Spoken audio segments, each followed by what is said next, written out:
G'day everyone. So I took a bit of time off. I've been over to Japan and I'm now back safely. And it's made me reflect on the fact that, you know, I've certainly been around a lot of the world. And, you know, I reckon there's a lot of flat earthers out there who've probably never left their own country. But I thought I'd have a bit of a look at, kind of where I've been and the things that I've discovered. I have to admit I didn't really do as much sort of flat earth investigation while I was over in Japan, except for, I guess the flight home had a sunrise that came over the Pacific as I was flying over Guam. I knew that would likely happen because I've seen it before, but apart from that, I was kind of busy getting on roller coasters and stuff like that to be able to go and take observations of anything really. But I did obviously notice that the sun was facing south in Japan when the sun was up, whereas in Australia, where I am, the sun is always facing north during the day. So, I mean, I knew that was going to be the case, so I didn't bat too many eyes about that sort of stuff. But one thing I thought I'd just have a bit of a light description of the way that, where I'd sort of started out, I guess. So back when I was 23, I flew all the way up to Japan for the first time, right? That was the first time I'd ever gone anywhere. And that was the first time I'd gone over the ocean in a long flight, the whole works. And like I said before, I saw a sunrise over the top of the Pacific. And it was one of those really strange things where I looked down at the ocean and the ocean was pitch black. It was nighttime. And then when I looked at the sunset, or the sunrise on the horizon, it was like the day was breaking through. But then when I looked up towards the sky, I could still see the stars. It was really, really one of those strange things where it was night below, day in the middle, and night above me. I could literally see the stars above my position while the sunrise was happening in front of me. So there was light, but I could still see the stars. One of the most amazing things I'd ever seen, really. It's a pity because back when I went and did that 21 years ago, I only had like film camera and I didn't exactly pull it out and take any photos through the windows. Back in the day when you didn't have smartphones and stuff like that. But yeah, so I flew to Japan, and one thing I do remember of this first time is when I went to Japan, I flew over to Denmark, over to Copenhagen. And as you can see by this, the one thing I really, really remember was going over the top of Russia. And I remember looking very, very intricately at a place called the Ural Mountains. And I was like, what the hell is this place? So this stretch right here is supposed to be the Ural Mountains. And I remember I was thinking, why on earth am I so high on Russia? Shouldn't I be going over the middle? And so this was back 21 years ago. This was the first time I'd ever really thought, why are these curves on this flight so bent? Why were they so warped in shape? And I mean, why was I flying over the top of Finland to come down to Denmark when I should have probably been coming via top of Poland or something like that? It didn't really make any sense at that time. And of course, I spent some time up in Sweden, and when I was up in Sweden, I noticed that the sun. Well, when I went over there, it was late spring to summer, and I would go out in the clubs. I'd come out at 1 a.m. in the morning, and it would still be like sunset. The sun would still be just shining through across the sky, but the sun was like orange over the horizon. and that was at like 1 a.m. in the morning. So I don't even know if that was a sunset or if that was a sunrise. It may have been a sunrise. The sun might have started to rise at that time, or it may have just simply been an all-night twilight. I'm not too sure, but it was one of the strangest experiences I've ever experienced. And I mean, back in the day, I invited my then girlfriend from Sweden to come down and see Australia and stuff like that.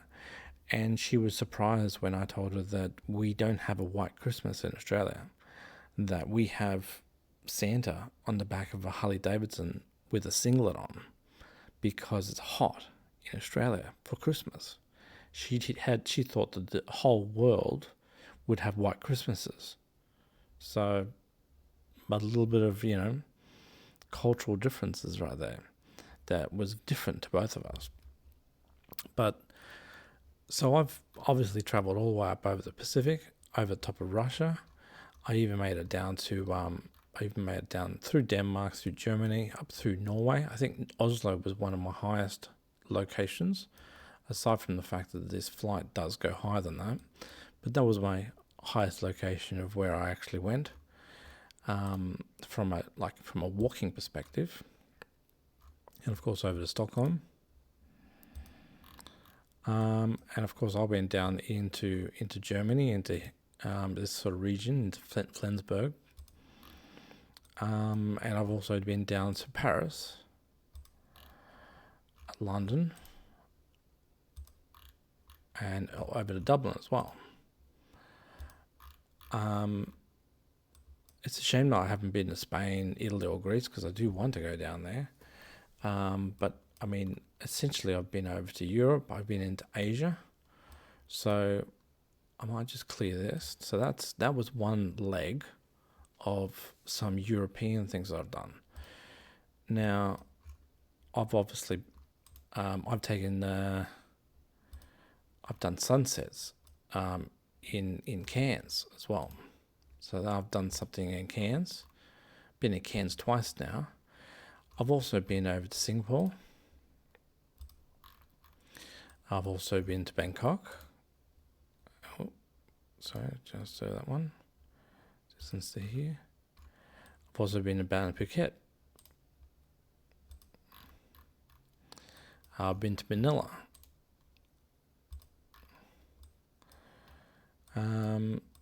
I've even been to Hong Kong and Macau and Guangzhou. So when you get around, you see quite a lot. You really get an opportunity. Oh, that's one thing as well. I remember I went to Brunei as well. So I've been to quite a few locations. Now, of course, this is all going left. So this is a whole bunch of Asia. Obviously, Japan was included in there. A bit of China and Europe. But of course, that isn't where it stops. I have been all the way.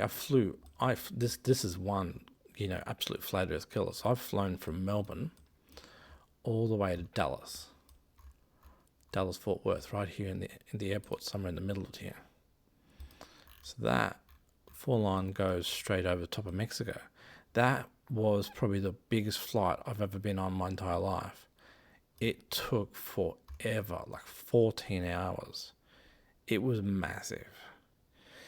And I mean, that in itself is a massive flat earth killer, because if you look at this sort of stuff from any person who's promoting flat earth, they'll say that this goes up through Alaska and then, down across Papua New Guinea down to here, which is completely wrong. And of course, that led me over to Orlando. I've been through Tampa, Fort Myers, Miami. I even went down to Cancun and back over to LA. And of course, down to Hawaii as well. So, I don't like to gloat, but I kind of am, is there's a classic song in Australia where it says, "I've been everywhere, man."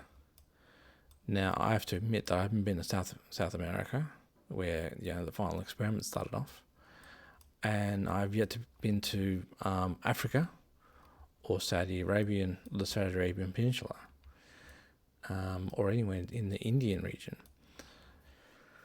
I wouldn't rule it off. I wouldn't be surprised if I end up in Egypt one day or South Africa. Who knows? I mean, I've considered going to Uganda and Kenya. I'm not too sure if I go to India. I've had a few invitations to go to India. But after coming back from Japan, there's so much intense busyness that I think I'd probably snap if I had to be around huge crowds of people just hustling and bustling around. It can get very stressful, and especially if you don't understand language and everyone's pushing around, it can get pretty wild. But I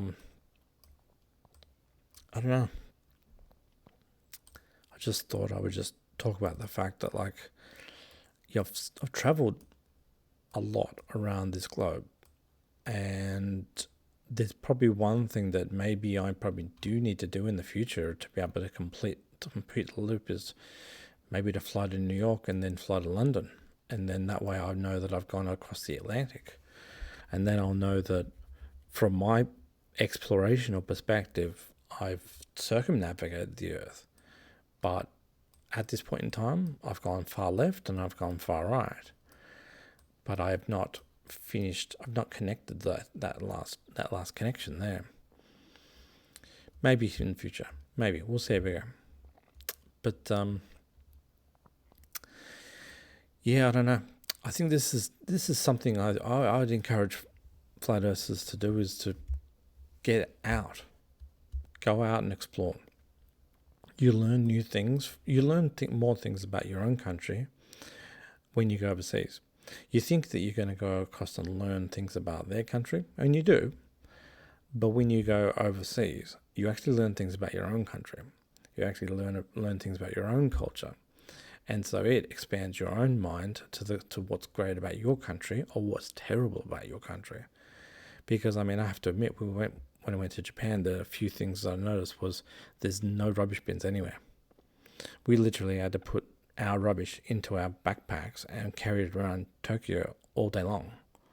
I don't know. It was so frustrating, and it's all to do with some sort of, gas attack in 1995. They just don't have bins anywhere. Everyone's so clean. Everyone's so polite.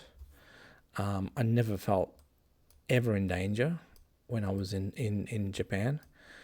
And I mean, I've been down to, that's one thing I forgot too. I'd flown from Los Angeles down to El Salvador. I took a sun time lapse, a sunset down it. So that's pretty close to the equator. And of course, I remember when I was in Singapore, seeing the sunsets in Singapore, and they were amazing. That's close to the equator too. If there was ever a final experiment part 2, I would encourage everyone to meet in Singapore and to watch the sun, watch the sun during the equinox. I think people would be amazed, and of course it's not. You don't have to freeze your tits off like you're down in Antarctica. We can just drink pina coladas on the beach. It's awesome. But yeah, that's all I'd like to say about this. It's just that if you're a flat earther and you honestly have never left your own country, then you're missing out. And quite frankly, you have no right to talk about the world if you haven't left your own country. If you have not explored the world and seen the way things are around the world and the differences, then I'm sorry, I'm not really going to listen to your opinion, because you really don't have enough experience. Go and get the experience. Anyway, signing off. Thanks for listening.